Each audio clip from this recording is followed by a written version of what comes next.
Rolling. 3, 2, 1. Action.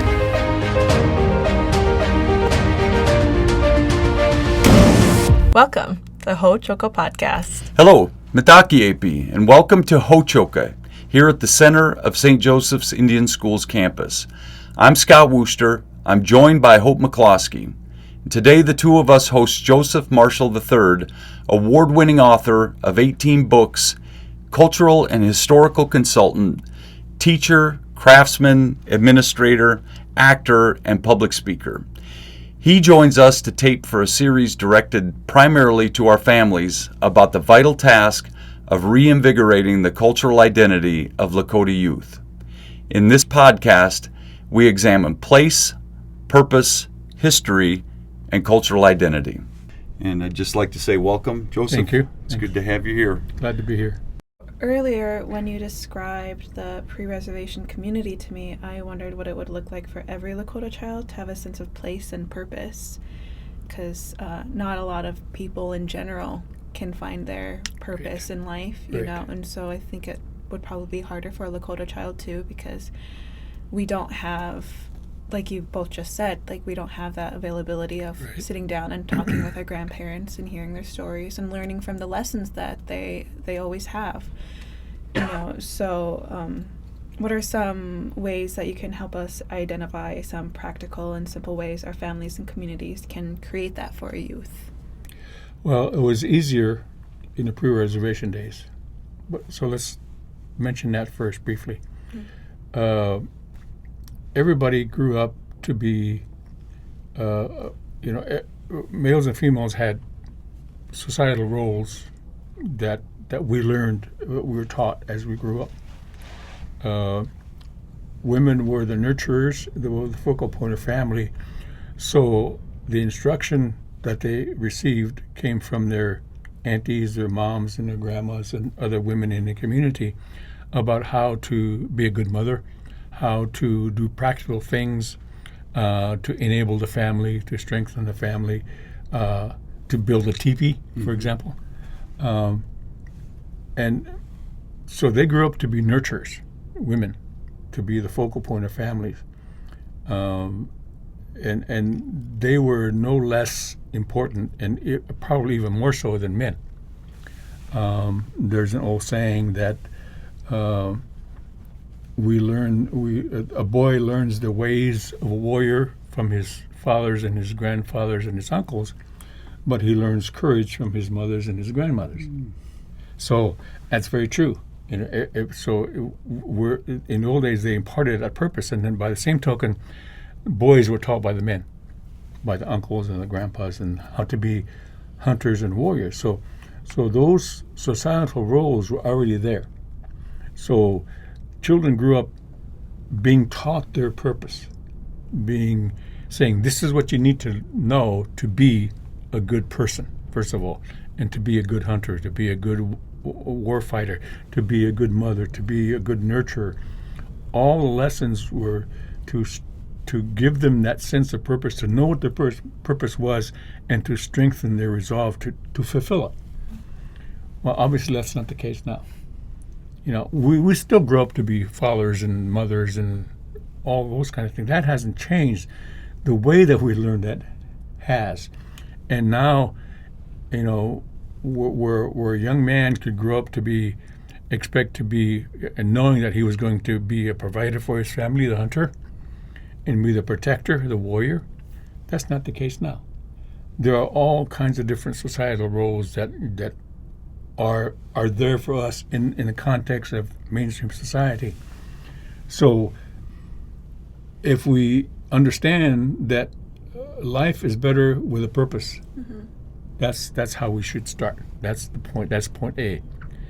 We're all here for a reason, and it's up to us as parents, it's up to us as grandparents to help our children find that sense of purpose, whatever it is, because we don't know how our children are going to grow up, to what they're going to grow up to be. My main concern was I wanted my children to grow up to be good people, first and foremost. Whatever they choose to do, I want them to have that sense of being, that to be a good person is the right thing to do. Mm-hmm. That is the core to having a purpose in life, to be a good person. And you start there. And then after that, then they find a profession, whatever that may be. I have a daughter who's an artist. I have another who's a librarian archivist. I have a son who repairs RVs. I have another son who was a cop, who was a policeman. So you don't know which way they're going to go. Mm-hmm. But if they grow up to be a good person, that's the first purpose you accomplish. So, we have to be more conscientious about how we guide them. We can't be, overly authoritarian and say, well, you got to grow up to be a doctor, or you have to grow up to be whatever. No, you nurture them, and so they understand that there is a purpose in life, that in order to be a good person, to be a happy person, then you find that purpose and you fulfill it. And it could change. It can change. I started out being a teacher, and now I'm a writer. Mm-hmm. So, that sense of purpose may be different for each of us, and we may change it along the way.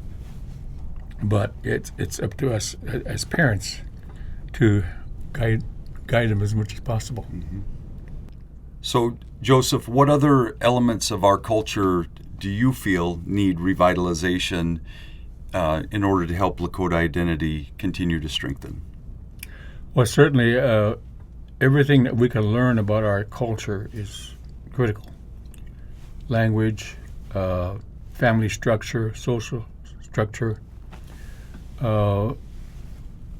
gender roles, Mm-hmm. All those kind of things are necessary. But I think what is not done enough or not taught enough is our own history. It's that the story of going back down the trail. Mm-hmm. We have to know where we came from, and that's our history. Mm-hmm. Unfortunately, there are good parts and there are bad parts Mm-hmm. as well. But that doesn't mean we shy away from it. And I don't mean a homogenized, sanitized version of history. I mean, we have to be real about it. Mm-hmm. And we have to tell it from our perspective. Mm-hmm. Our history is our history, and we have the right to tell it. Whether it's taught in schools or not, we still owe it to our children as Lakota people or whatever we are to say, okay, this is who we are, and this is what happened to us, and this is why, and this is what it caused. Mm-hmm.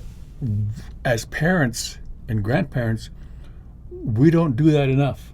We sadly leave it up to the schools, and if the schools are falling on their faces not doing it, then the disservice is to the young people. But the responsibility is still ours. Mm-hmm. History is critical.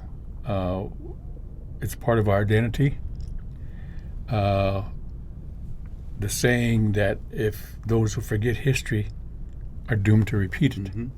is a very necessary. I mean, it's true. It really is true. History is like, say, for example, shining a flashlight in a dark room. You see the beam of light, and if you move that beam of light, you reveal one section of, say, a floor. Mm-hmm. And as long as that light is there, you see what's in the light. As soon as it passes, then you forget what's in the darkness. Mm-hmm. That's kind of like history. We in the here and now, some of us, a lot of us, unfortunately, don't pay enough attention to how we got here. And to me, that's especially critical for Native people. Given the kind of history there is in this country, it's tough. Mm-hmm. Undoubtedly, it's tough. But there's nothing wrong with us teaching our children where we used to live, the kind of houses we used to build, how our ancestors used to make a living, what family societies were like. That's a part of history. And we don't always have to talk about, the difficult parts. They'll come in time. Mm-hmm. when we reach an age where people reach an age where they're ready for that, then we tell that. My grandfather would tell the story of his dad, his father, who fought in the Greasy Grass battle as a probably 18 and 19-year-old young man. When I was a child, it was a very general story. He was here along the river, and he encountered this group of soldiers. It was a very general story, but the older I got, the more details he added. He filled in those very specific kind of details of the kind of weapon he used. The fact that one of my great grandfathers went into battle armed only with bows and arrows, and one of them fought a soldier hand to hand in the river and killed him and took his gun. So he began to add those kinds of details the older I got. When I was ready for them, then he added them. And that's how we approach our own history. We start very general at first and give our young people a sense of place, who they are, where they came from geographically, and then after that we fill in the blanks to teach them where we come from spiritually, philosophically, and at some point when they're ready for it, then we tell them the hard parts, because that's we can't avoid that. We shouldn't avoid that. Just because we ignore it doesn't mean it didn't happen. And again, it's that sense of if you don't know what you didn't have, then you don't know what you're missing. But it's we have to have that history, otherwise we lose our sense of identity. So to me, that's the critical element is history.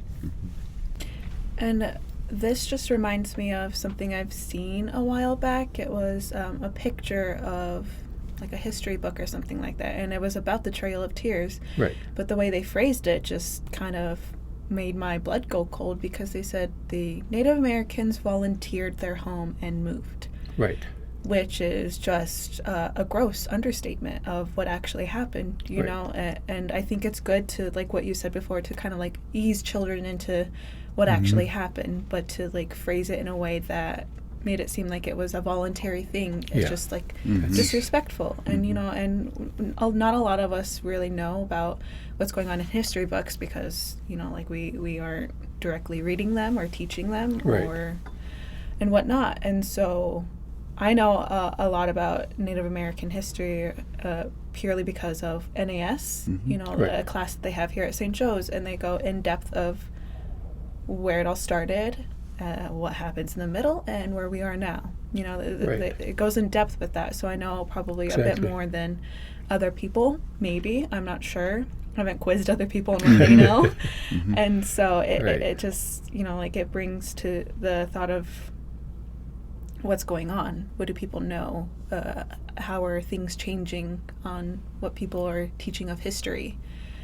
And it's like it's a learning process still, even to this day, like of what my knowledge is of things, like because I didn't know about the sun and moon thing. Like that was a really interesting fact that I never thought to know. And so I guess a one fun little thing you could do for me, Joseph, is if you could give me a task as of me as a young Lakota woman, and I want to grow in my sense of identity and Lakota authenticity. What would the task be, and why? Like any source of learning or something that you think all young Lakota youths know, should know at least. I think that we historically need to know what our place was in society. We first should know that and understand it, so we can somehow make that work for us in the here and now, because the past does have lessons to offer us, and there are some things that we did in the past that would work very well today if we knew what they were.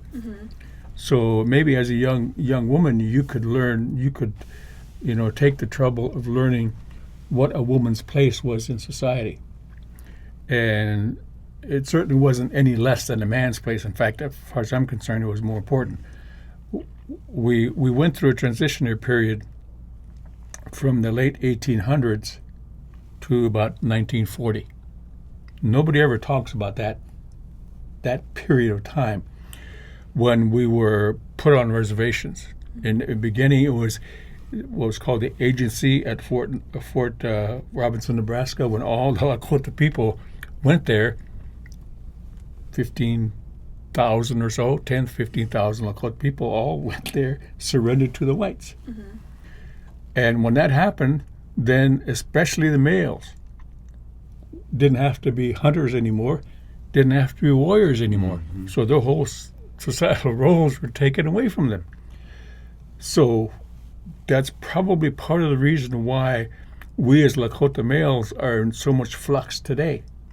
There's a certain amount of confusion as to who we are and what we should be doing. So that's probably part of the reason that there's a lot of alcoholism. There's a lot of, the family was affected because the male didn't have that same sense of purpose that he had before. But the one part of society that enables us to get through there to the extent that we have were the women. Because even though the men may have lost their roles, the women didn't. Mm-hmm. They still had to be mothers. They still had to be teachers. They still had to be the nurturers of family.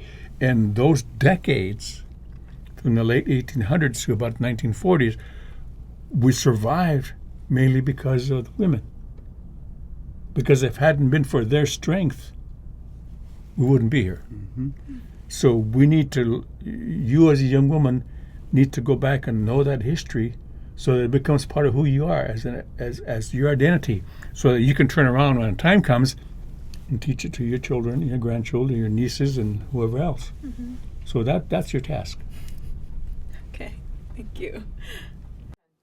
Joseph, once again, thank you for joining us here. My pleasure. At Hóčhoka, at the center of St. Joseph's Indian School campus, where we talk about issues that are central to Native America today. Until next time, stay centered.